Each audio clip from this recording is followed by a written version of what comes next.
Assalamualaikum guys, halo, ketemu lagi bersama saya Dewi di channelnya Story Horror. Kali ini saya akan bercerita tentang penghuni rumah kontrakan. Sebelum saya bahas ceritanya, terutama saya mengucapkan terima kasih dulu bagi kalian yang bisa meluangkan waktunya untuk mendengarkan cerita saya, dan jika berkenan tolong di subscribe, like, share, dan komen ya, supaya saya lebih bersemangat lagi untuk menceritakan kisah horor yang lainnya. Oke, kita dimulai ceritanya. Tahun 1992 merupakan awal kepedihan hidup keluargaku. Saat itu aku baru berumur 2 tahun. Dahulu ayahku merupakan salah satu orang terpandang di desa kami. Setauku dahulu kami memiliki rumah besar, 2 mobil, televisi, dan 20 ekor kambing. Sesuatu yang cukup berharga waktu zaman itu.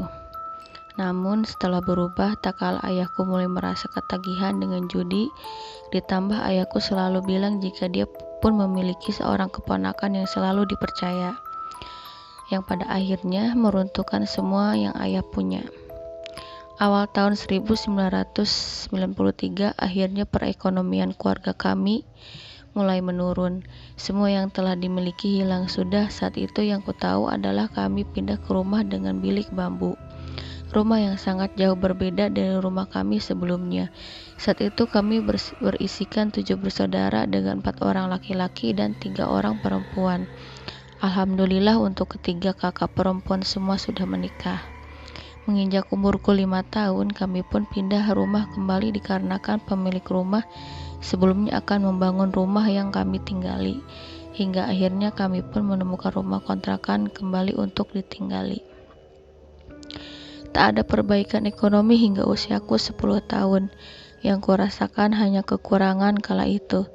Namun aku selalu bersyukuri apa yang dimiliki. Hal yang dialami kembali kami rasakan. Rumah yang kami tinggali selama 5 tahun kini harus kembali kami tinggalkan. Pemilik rumah akan menjual rumah tersebut. Tak ayal keluargaku pun kembali sibuk mencari kontrakan baru. Ketiga kakakku dan ayah kesana kemari mencari tempat tinggal untuk kami. Hingga akhirnya kami menemukan rumah kontrakan baru. Rumah kontrakan yang kami diami selama 8 tahun, rumah yang banyak menyajikan misteri bagi keluargaku dan masyarakat setempat. Rumah itu cukup luas dan murah untuk harga 500.000 per tahun, saat itu tahun 2000. Ditambah kebun sebelah rumah juga bisa kami gunakan untuk bertani. Tak berapa lama kami pun kembali pindah ke rumah tersebut. Di dalamnya terdapat 2 kamar, 1 kamar mandi, ruang dapur, dan ruang tamu. Dan tak lupa 1 ruangan kecil yang tak jelas fungsinya untuk apa, terlihat seperti gudang kecil bagiku. Namun misteri rumah tersebut berawal dari ruangan kecil itu. Setelah beberapa waktu kami membereskan barang-barang kami, banyak hal yang aku anggap sangat aneh dan janggal di rumah ini. Yang sangat aneh sekali, harga sewa 500.000 per tahun kami diberikan fasilitas rumah, kebun, sumur, dan beberapa perabotan seperti meja dan kursi yang terbuat dari kayu jati asli. Terlihat pula beberapa guci dan vas bunga yang terbuat dari tembaga, dan sebuah tanduk rusa juga terpanjang di atas pintu dapur. Awal-awal pindahan kami isi dengan bebenah kebun, rumah, dan sumur yang terlihat tak terawat. Sumur itu cukup dalam dan terlihat menyeramkan, mungkin karena sudah lama tidak digunakan, pikirku.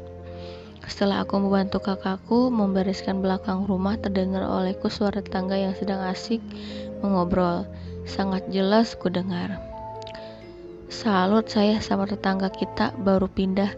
Berani betul mau tinggal di rumah itu. Sedangkan masyarakat sekitar saja tidak ada yang sanggup bertahan selama 1 bulan di rumah tersebut. Ucap tetangga yang ku dengar. Aku tak terlalu memikirkan hal tersebut. Yang aku inginkan kali itu adalah menyelesaikan pekerjaanku dan mulai mencari teman baru. Setelah 2 hari kami pindah, akhirnya semua barang-barang sudah kami bereskan. Kini rumah tersebut terlihat lebih asri, terlihat pohon besar di depan rumah dan hamparan kebun di sampingnya. Sumur tua yang kemarin terlihat kotor kini sudah diperbaiki. Tak lupa sekarang rumah pun kini sudah dirapikan dan dijadikan tempat kandang ayam dan kelinci oleh ayahku. Saat itu hari ketiga kami tinggal di kontrakan baru kami. Waktu itu waktu sudah mulai mendekati maghrib dan ayahku segera menyuruhku mandi dan untuk cepat-cepat pergi ke masjid dan bertemu dengan teman di sana.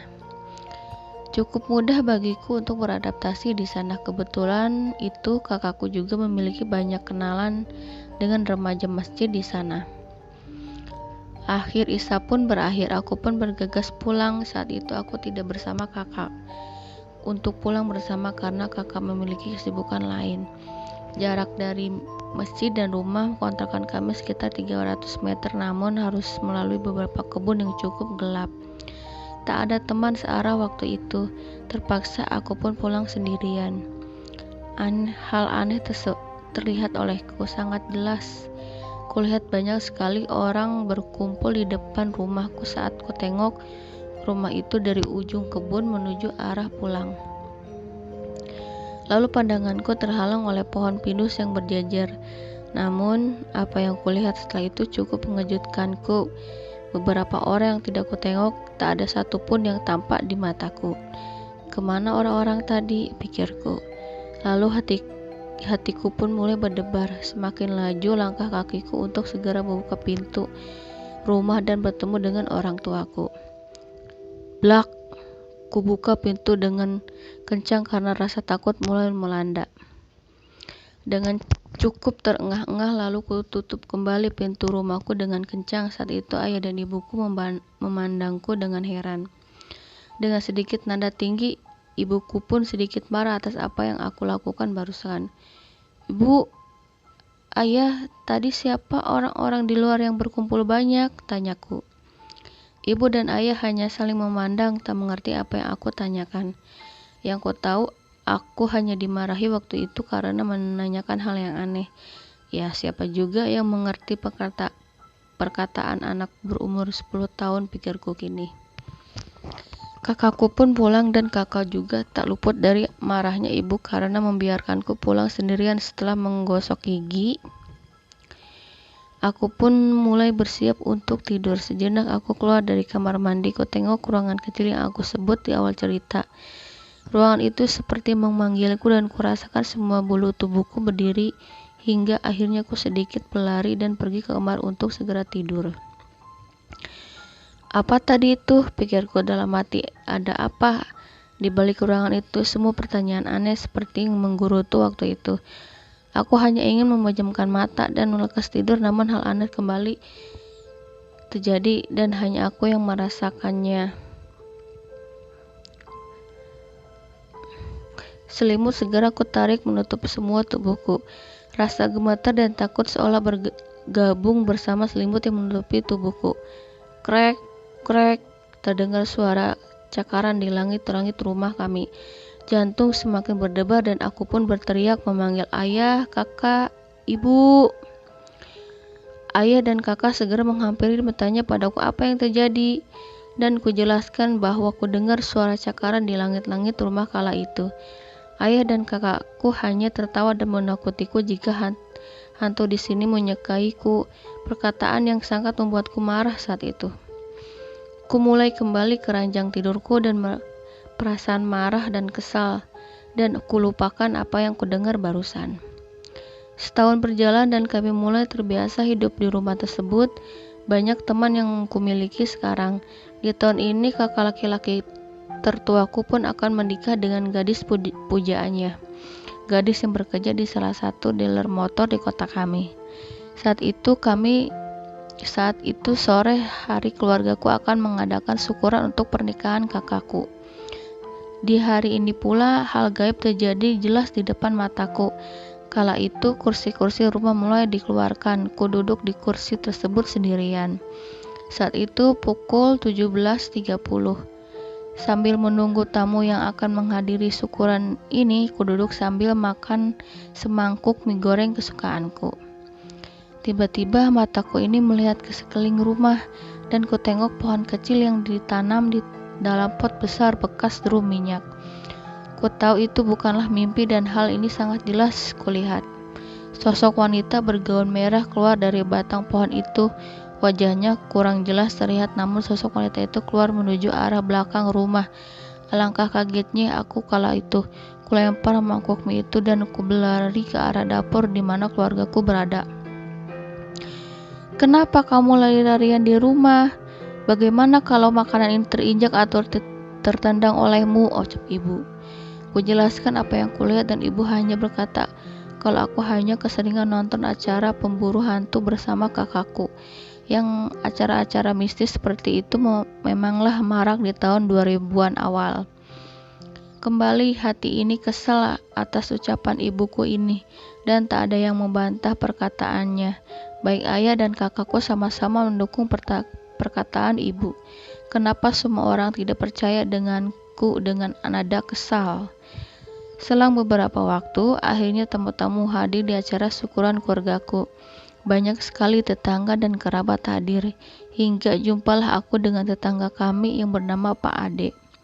Pak Ade adalah tetangga kami yang membantu Bapak untuk mengontrak rumah itu. Saat selesai acara syukuran, Pak Ade mulai memandangku dan bertanya, "Tadi kamu lihat apa?" Aku hanya tersenyum dan terdiam mendengar perkataannya. Kembali Pak Ade berkata, "Udah, biasakanlah tinggal di sini dan jangan pernah takut akan hal-hal yang terjadi," pungkasnya. Perbincangan kami terdengar pula oleh ibuku. Setelah apa yang diucapkan Pak Ade, kini ibu tersadar hal aneh terhadapku dan ibu sudah tak lagi mengacuhkan apa yang terjadi padaku. Kakak-kakak dan ayahku pun mulai menanyakan apa yang terjadi padaku, dan Pak Ade berkata bahwa anak kecilku mungkin sangat sensitif atas kekuatan